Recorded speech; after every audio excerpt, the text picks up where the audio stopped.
উপজেলার ভোট বর্জনে ভোটারদের উৎসাহিত করতে দু একদিনের মধ্যে কর্মসূচি ঘোষণা করতে যাচ্ছে বিএনপি। দলটির নেতাদের দাবি ৭ জানুয়ারির মতো স্থানীয় এই নির্বাচন থেকেও বিরত থাকবে ভোটাররা। এজন্য জেলা উপজেলা পর্যায়ে ভোট বর্জনে লিফলেট বিতরণ ও গণসংযোগ কর্মসূচি নিয়ে মাঠে থাকবে বিএনপিও।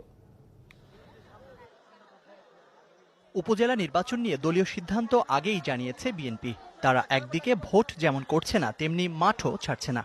তারা যেভাবে গতবার প্রত্যাখ্যান করছে আমরা নিশ্চিত তারা এবারও প্রত্যাখ্যান করবে, এবং এই প্রত্যাখ্যান করার জন্য আমাদের রাজনৈতিক দল হিসেবে এই ভুয়া নির্বাচন, এই জবরদখলের নির্বাচন, এই মিথ্যাচারের নির্বাচন কে যাতে জনগণ যাতে না বলে, সেটা তো স্বাভাবিকভাবে আমাদের রাজনৈতিক দল হিসেবে আমাদের দায়িত্ব। বর্জনের ঘোষণা দিয়েই ক্ষান্ত নয় বিএনপি। ভোটাররা যাতে কেন্দ্রে না যায়, সেজন্য সর্বোচ্চ চেষ্টা থাকবে তাদের পক্ষ থেকে। উপজেলা নির্বাচন শুধু বর্জনে না, আমাদের